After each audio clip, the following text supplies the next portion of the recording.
It's Benjamin Douglas Ray with another edition of Sustainable Cannabis TV. This show is brought to you by BuzzFeed, LinkedIn for Leaders Online, and 8 Saints brand.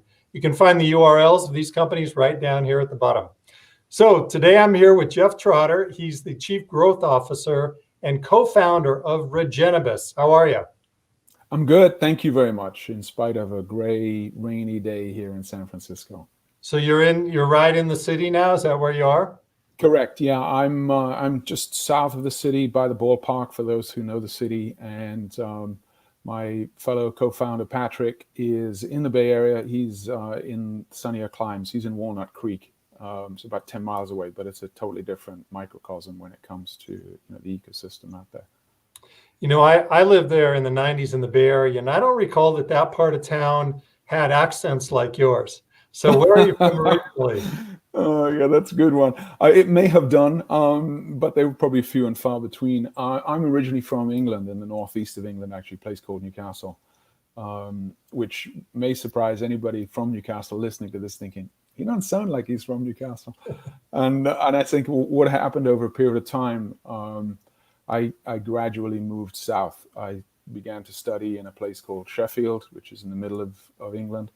I moved to London after graduating, and then I worked in various industries. And whilst in London, I really, I guess I was bitten by the travel bug. I ended up traveling somewhat extensively through work to different parts of the world, including Asia, Latin America, a little bit of Africa. And then around about in the late 90s, I moved to Hong Kong. I was living in Hong Kong for a decade during the time of what we call the Wild East, as China was really opening up. Then I was a partner with Ernst & Young, one of the big 4 advisory firms. Had a great time there. But, I think my Northeastern roots were sort of gnawing at me all the time. What I mean by that was, I sort of grew up somewhat humble beginnings, and, recognized that there were many folks around who were way less fortunate than even ourselves as a family. And I think that stuck with me. And as I got to about 2008-9 with Ernst & Young in Hong Kong, I was really beginning to wonder what my legacy was going to be. And I sensed that I had this notion that I really should throw myself back into solving some of humanity's greatest challenges, because frankly, it's a bit trite to say this, but somewhat from a position of privilege. And I just figured that would be the thing to do. And it was 2009, the world was collapsing, if you remember. I made the decision to quit the firm in a Grisham-like manner. It took me 6 months to get out of the firm. And I transitioned. I decided to go back to school and study. And I was looking for a course, an executive program that I could do. It happened to be at the Presidio Graduate School here in San Francisco. So I commuted initially, and then I decided to stay. I graduated, and I've spent the last 10 years here in San Francisco. And I think folks have now got used to having an accent like mine around. I was up near Newcastle, and this was probably sometime in the 80s. I went to a place called Theakston's, and there was the Old Peculiar Brewery, if you know where that is. So yeah. I mean, you cannot forget where one comes from. I mean, as I say, I come from Newcastle, and I'm still a Newcastle United fan through and through for my sins. I have my family, 4 brothers and a sister. They all live within 2 miles of each other. And my mom still there. I'm the only one that really ever escaped, so to speak. But I well, certainly not this last year because of the pandemic. But I go back at least once or twice a year, and I love going back there. It's a good part of the world. It really is. Yeah, fantastic. Yeah, for sure. Well, tell us about Regennabis and really kind of how you got into that then, and when you transitioned into your kind of humanity and looking out for the globe here. How did you get into this and then into Regennabis as a co-founder of that of your company? Yeah, sure. So as I said, when I stepped away from the firm and I moved to San Francisco, Once I graduated, it was a very short 6-month program, I should say, at Presidio Graduate School. I decided that I would, initially I was going to return to Asia, but I was meeting more people in a day in San Francisco that I could have conversations with about sustainability and about the challenges facing us from a planetary perspective than I would meet in an entire month in Hong Kong.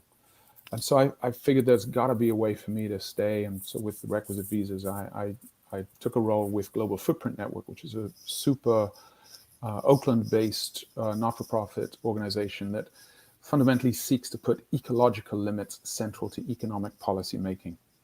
So it's kind of it helps governments and corporations and and other such to really think through when Michael Porter in the 80s said that frankly all we need to grow is finance and people. So in other words, finance to finance things and people to make things. That was all well and good, but what was not really known and certainly wasn't taken into consideration was that there are planetary limits. There are only so many natural resources that we can utilize. And I think that the work that we were doing at Global Footprint Network was super helpful for me fundamentally to get that grounding around that there was this fundamental shift that was required in systems. And the Presidio Graduate School was really helped me out also from a systems thinking perspective. Anyway, I worked with Global Footprint Network for a few years. I loved the work, but it was a little boring, if you don't mind me saying so. It was policy work, and policy work is, and I come from the world of corporations, and I really enjoyed those conversations that you would have in the boardroom. So I wanted to find a place where we could I could marry the two. I joined Sustainable Brands, which is another great organization based out of San Francisco, and as its name might suggest, works with some of the largest branded corporations in the world and help them on their sustainability journey. That was great because now we're having conversations around authenticity with chief marketing officers, chief finance officers, and chief executive officers, with certainly some of the more progressive companies that, household names. I stepped away from there in 2017 because I was beginning to really wanted to focus on a concept and a structure that had just come to fruition in 2016, which is the United Nations Sustainable Development Goals, which is a set of 17 goals that systemically pull together the 169 targets, 242 indicators that if we get these right by the time of 2030, then we will have significantly moved forward on solving a lot of humanity's greatest challenges. Everything from hunger, around poverty, reducing inequalities. So again, systems thinking. I had undertaken a couple of projects as an independent consultant. And then once doing things like a great example was working on a project related to modern slavery and human trafficking, which is the absolute pit of humanity right there. And on a monthly basis, I would meet up with Patrick McCartan, who's a co-founder with me at Regennabis. He had also worked at Sustainable Brands, and he'd also left around about the same time, and he'd gone around the world, but he'd immersed himself in the cannabis industry. He traveled to Colombia, he traveled to Southern Africa, to Lesotho, South Africa. He traveled to Israel and many other places. And all the while, occasionally we would meet up at Café de la Presse, huge shout out for a great restaurant in the middle of San Francisco. And we were like, what are you up to? What are you doing? What's happening? And then he would have his 6-month-old there. And it's like 2 men and a baby, and sort of rocking the baby as we're talking. And we're like, what are you doing with cannabis? What are you doing around human trafficking and blah, blah, blah. And we slowly started hatching this idea of the challenge. One of the biggest challenges we think facing the cannabis industry is that the version that's out of the gate, so to speak, is probably not the best version of the industry. And we sense that there's an opportunity here to perhaps help course correct. And what we mean by that is if we can embed a lot of the sustainability practices and processes and thinking into the cannabis industry as it grows up. And by cannabis industry, we really mean the recreational space, the medical space, and hemp. So we look at kind of 3 sectors but we look at them independently as well as together. How then, if we could drive this notion of sustainability in the industry, that the significant opportunity is not just in the industry, but then subsequently beyond. And we'll come on to that maybe a little later.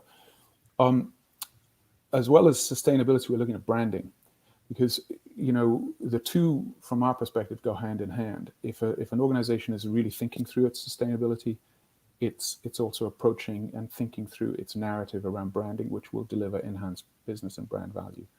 And we do that by helping companies focus on what we call environmental social governance frameworks, ESG frameworks. Mm-hmm. So we decided that wouldn't it be great if we could pull this off and create this platform, a community of like-minded businesses. They could be in the startup or scale-up world. They could be a public cannabis company. There are 200 plus of them right now, listed in either the United States exchange or in Canada. But we also wanted to bring in the room the investment world. The investment world typically is, from our perspective, is not necessarily the public sort of equity world or indeed the private equity world, but more impact investors or family offices. And these impact investors and family offices have a different perspective, a longer term view on their investments, which aligns very much with our view at Regennabis, which is to look at delivering longer term, still getting an economic upside. Don't forget, this is not charitable work. This is not philanthropy or philanthropy. It's not philanthropical work. This is the alignment of this notion that making money and doing good are not mutually exclusive. You can do both. This is not some construct from the 80s that said you either go into the investment banking world or you go work in a charity. Right. You can do both, and that's what we're setting out to deliver. So we launched Regennabis early last year, about a year ago, and then subsequently we're told to go indoors and stay there and mask up. And so it's been quite an interesting ride. The last year has been fascinating. And so, a year out the door, we're generating good revenues from our advisory work and from what we call our Regennabis member network, which is the community of like-minded companies. So far, so good. It's a long way to go, but it's a great start, and I like that comment about that they don't have to be mutually exclusive. I mean, they don't need to be.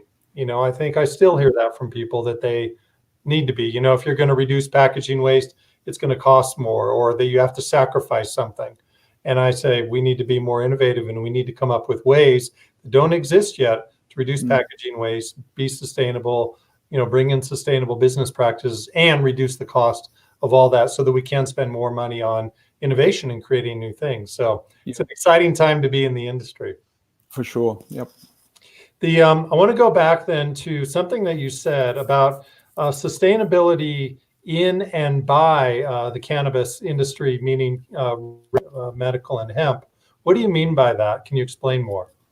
Yeah, sure. Certainly, if we look at sustainability in the cannabis industry across those three sectors, one of the biggest challenges facing the cannabis industry right now, frankly, is packaging. And that's largely driven by the requirement on a regulatory basis around the use of plastic packaging. Now, plastic packaging is not only the one of the biggest challenges of the cannabis industry, it's a big challenge for pretty much every industry. But in the cannabis industry, what we are looking to do is to work with regulatory authorities to look at alternative forms of packaging that we could use from a regulatory framework. But not only packaging, another big challenge from an environmental perspective in the cannabis industry is water. It's a resource that is clearly required for the growth of the plant, whether it's outdoor or indoor. And certainly if it's indoor, it's likely more intensive in terms of the use of water. Now, it's one thing that we have a challenge about the use of it, but we also have another challenge about what we do with the runoff water and the toxic levels of toxicity in that runoff water. So what should we be doing about that? And then similarly, there's the third biggest challenge, I guess, is around energy and the use of it's carbon intensive in the sense that generally speaking, we're using petroleum-based energy sources to grow this industry. Mm-hmm. And we feel that there's an opportunity to look at alternative energy sources, whether it's wind or solar or whatever that might be. So these three challenges around packaging, around water, and around energy use are critical for a more successful build out of the cannabis industry. Yet, if we look at hemp, and we look at now that with the 2018 Farm Bill here in the United States, and of course now the final rule that just came out last month, we think that there's a great opportunity now in the hemp industry to create, in essence, what we could look at as and call the industrial hemp complex, which, I think if we can think through and then deliver on hemp and begin to think of what hemp can also do for other industries, we fundamentally believe, and there are many others that are aligned with us and think the same way, that hemp, once we get it to this level of industry, can impact many, many other industries that the majority of them start with the letter F. Food, fashion, farming, fuel, fibers, and by fibers we mean bioplastics and or materials that can be used as an alternative to concrete. Mm-hmm. And those two we just talked about, the packaging industry and the green and the building industry. 40% of greenhouse gas emissions come from the built environment. If we can replace concrete with hempcrete and or something similar, then we're on a path to alleviate many of the challenges facing us. Then we could look at another industry that doesn't begin with F but sounds like it, and that's the pharma industry. There's a huge opportunity there in the medical space. And I think fundamentally the other industry that will change dramatically, if we can just put our heads into this space around hemp and medical as well as recreational cannabis, is the finance industry. Because Sally Bowles was right. Whether you liked it or not, money makes the world go around, from a famous scene in Cabaret. And I don't know that we're going to do anything in the short term around finance and economic capital being the most important aspect of capital. And we could speak to that in a little bit.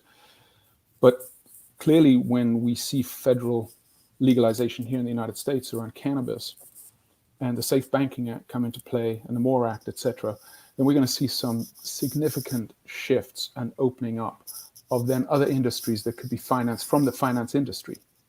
And so we see that sustainability by the cannabis industry through hemp is a huge opportunity to address humanity's greatest challenges, all pinned back to the Sustainable Development Goals that I referenced earlier. Wow. Totally agree with you. Great points.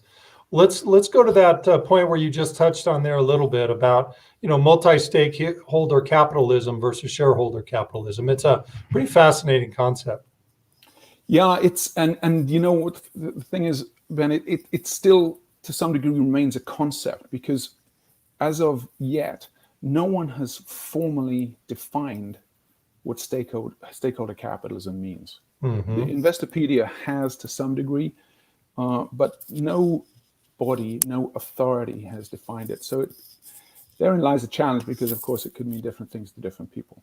But from our perspective, and from many others that we are aligned with, shareholder capitalism is so 1980s and before that. It's all sort of Gordon Gekko and lunches for wimps kind of thing. It's basically built out of the whole construct of Friedman, and the purpose of a business. But in 2019, in August 2019, the Business Roundtable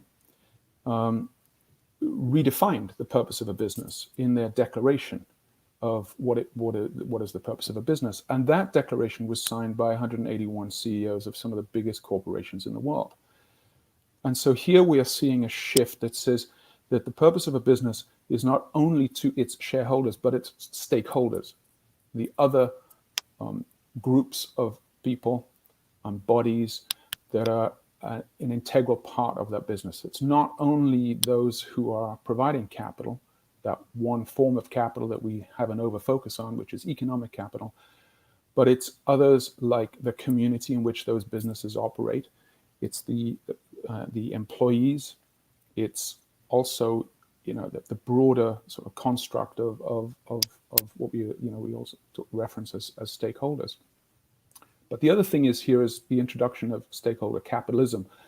Maybe we should say stakeholder capitalisms, because there are other forms of capital, and the other forms of capital are intellectual capital, social capital, human capital, and natural capital. And I mentioned earlier the whole notion of natural capital from my time at Global Footprint Network, and the idea of ecological limits being, at the forefront of economic thinking. We are somewhat hamstrung on a planetary level in terms of the natural resources available to us. They're not infinite. And in order for us to really build out a more successful series of industries, we call them regenerative industries, food, farming, fashion, whatever, including the cannabis industry, we really have to embrace thinking around these other capitals. In fact, rather than having this over-focus on economic capital, we should focus on all of those capitals, but we should not forget natural capital as being fundamentally more important, because it doesn't matter how wealthy you are, and God knows there's enough discussions around wealth disparity. It doesn't matter how wealthy you are, that if we do not solve some of the challenges facing us from a planetary perspective, we're all going down. We might get on later, but we're all going down. And so I think that we need to think of all of those different capitals and all of those stakeholders. And that, I think, is where there is a huge opportunity for this nascent legal industry, the cannabis space, to grow up and embrace and use this notion of the plant, which is a fantastic opportunity that humanity has, frankly, to embrace the plant and to deliver on these challenges around the different forms of capital, getting our mindset adjusted and shift to a more longer term set of thinking. So that's what we really mean by multi-stakeholder capitalisms versus that single ongoing focus on economic capital and shareholders. That is so last century. So do you ever see Gordon Gekko wearing a green pinstripe suit? No, but he's no longer around anyway, so we don't worry about him. But what he could have done was he could have worn a suit made out of hemp. There you go. Yes. And it would have been probably just as beautiful as some of the things that he's worn, if not more beautiful. You could argue would have been more beautiful because, of course, it would have been less damaging to the planet. That's right. And so there's a path forward. More profits in it, I suppose. Yes, exactly. So the earlier you were talking about ESG, and you've said, when we've talked before, that it really is a game changer for humanity. Can you talk about that? Because that's, it's a bold statement there. Yeah, well, well, thank you. I think it's a bold statement too, but I think that there's method behind it. It's all well and good that I can wax lyrical about these lofty statements, but frankly, there is a path forward, and other industries are already embracing it, and that is this notion of an environmental, social governance set of topics that companies are focused on, companies as well as investors, because both sides of the coin are being matched here. So what do I mean by that? It really then embraces also this notion of multi-stakeholders. If we look at environmental aspects that I've mentioned earlier, water, carbon intensity, and packaging, social is a huge piece that we need to address in the cannabis industry. Social equity, we need to recognize that this nascent legal industry has been built on the shoulders of Black and brown folk for decades, indigenous folk for decades, and we can't forget them. We cannot leave these people behind. Cannot.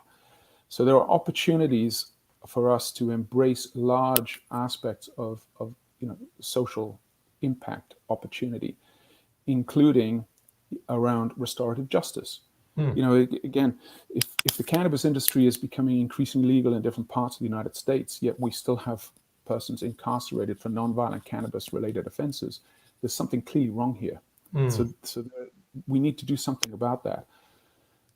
And then there's the governance side, whether it's through diversity, equity, and inclusion, whether it's about the representation on the board of directors, or even the representation of the C-suite in a publicly listed cannabis company. There are many things that companies can do around environmental, social governance factors to drive their businesses in a different way that will deliver long-term economic upside for them, but also social impact and environmental impact, all the while delivering business value and brand value. Why wouldn't you do that? It helps an organization run better because there's a focus on strategy, on finance and how you're spending your money, and on operations. But all of this is there and available. And so what we're doing at Regennabis is helping not just public companies in the cannabis space, but private companies. The earlier they start this process, the better. That's how we see that. And these principles of ESG are fundamentally material to their business, so they should be looking at these things. And so these frameworks help these companies just get focused and then start delivering that. And as I said, ultimately, they're still delivering all of the economic upside that their shareholders want, but they're also delivering the social and environmental impact that their stakeholders want. So it's an omni-win, which is a great term that, a good friend of mine, it basically says this is not a zero-sum game. It's great. This could be a win-win, but it can be a multi-win. Mm-hmm. Win for all involved. An omni-win, yeah. I like that. I thank Ed Martin for that. Here, Geoff, from Nisha, which I'm going to read for the listeners here as well. Why does the cannabis industry always seem to find the need to reinvent the wheel rather than to look to other industries that are years ahead?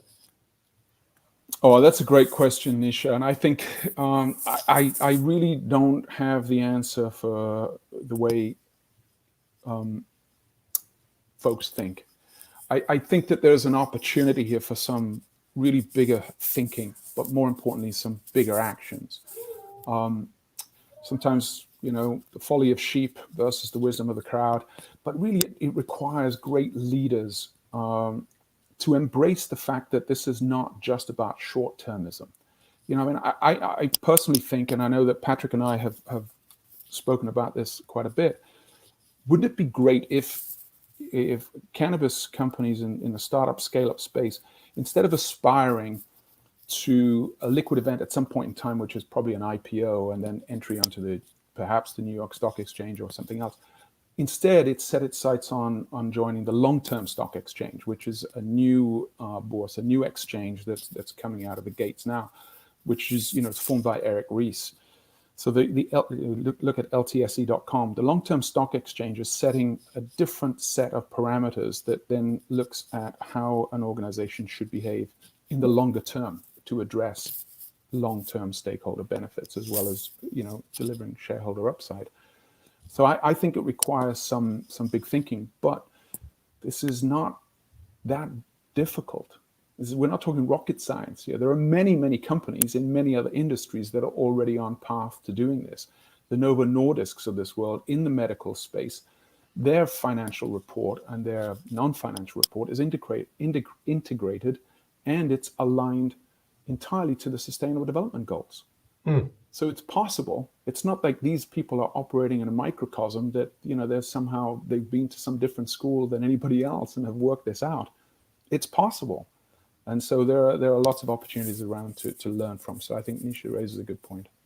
Here's a comment from John Thompson, which I'll read as well, toward responding to Nisha. I think a lot of people want to be the ones to come up with new innovation.